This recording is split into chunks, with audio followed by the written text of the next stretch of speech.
Kejadian pasal 48. Yakub memberkati Manasye dan Efraim. Sesudah itu ada orang mengatakan kepada Yusuf, "Ayahmu sakit." Lalu dibawanyalah kedua anaknya, Manasye dan Efraim. Ketika diberitahukan kepada Yakub,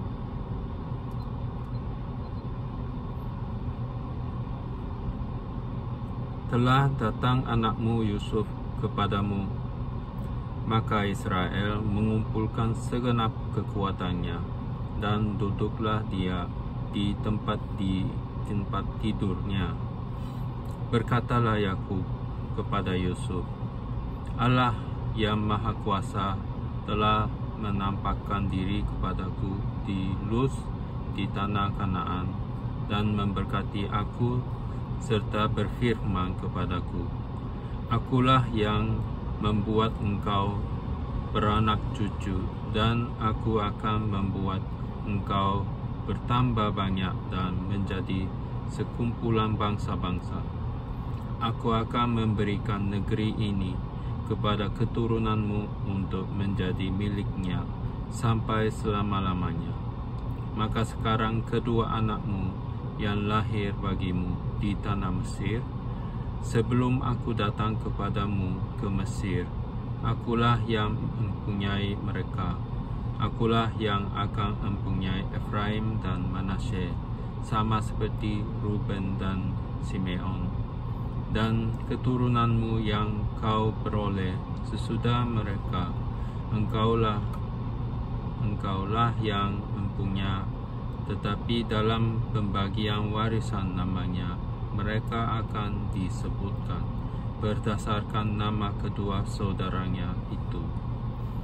Kalau aku pada waktu perjalananku dari Padan, aku kematian Rahel di tanah Kanaan di jalan, ketika kami tidak berapa jauh lagi dari Efrata, dan aku menguburkannya di sana, di sisi jalan ke Efrata, yaitu Bethlehem. Ketika Israel melihat anak-anak Yusuf itu, bertanyalah ia, 'Siapakah ini?' Jawab Yusuf kepada ayahnya, 'Inilah anak-anakku yang telah diberikan Allah kepadaku di sini.' Maka kata Yakub, 'Dekatkanlah mereka kepadaku, supaya ku berkati mereka.' Adapun mata Israel telah kabur karena tuannya, jadi ia tidak dapat lagi melihat. Kemudian Yusuf mendekatkan mereka kepada ayahnya, dan mereka dicium serta didekat oleh ayahnya. Lalu berkatalah Israel kepada Yusuf, 'Tidak kusangka-sangka bahwa aku akan melihat mukamu lagi, tetapi sekarang Allah bahkan memberi aku melihat keturunanmu.' Lalu Yusuf menarik mereka dari antara lutut ayahnya, dan ia sujud dengan mukanya sampai ke tanah. Setelah itu Yusuf memegang mereka keduanya. Dengan tangan kanan dipegangnya Efraim, yaitu di sebelah kiri Israel, dan dengan tangan kiri Manasye, yaitu di sebelah kanan Israel. Lalu didekatkannya lah mereka kepadanya. Tetapi Israel mengulurkan tangan kanannya dan meletakkannya di atas kepala Efraim, walaupun ia yang bungsu, dan tangan kirinya di atas kepala Manasye. Jadi tangannya bersilang, walaupun Manasye yang sulung.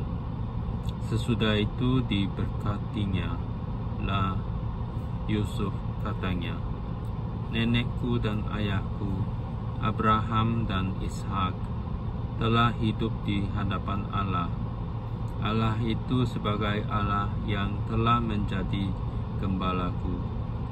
Selama hidupku sampai sekarang, dan sebagai malaikat yang telah melepaskan aku dari segala bahaya. Dialah kiranya yang memberkati orang-orang muda ini, hingga namaku serta nama nenek dan bapakku, Abraham dan Ishak, termasyhur oleh karena mereka, dan sehingga mereka bertambah-tambah menjadi jumlah yang besar di bumi. Ketika Yusuf melihat bahwa ayahnya meletakkan tangan kanannya di atas kepala Efraim, hal itu dipandangnya tidak baik. Lalu dipegangnya tangan ayahnya untuk memindahkannya dari atas kepala Efraim ke atas kepala Manasye. Katanya kepada ayahnya, "Janganlah demikian, ayahku, sebab inilah yang sulung. Letakkanlah tangan kananmu ke atas kepalanya."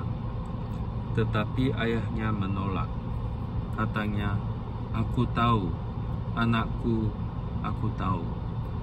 Ia juga akan menjadi suatu bangsa, dan ia juga akan menjadi besar kuasanya. Walaupun begitu, adiknya akan lebih besar kuasanya daripadanya, dan keturunan adiknya itu akan menjadi sejumlah besar bangsa-bangsa." Lalu diberkatinya lah mereka pada waktu itu, katanya, "Dengan menyebutkan namamu lah orang Israel akan memberkati. Demikian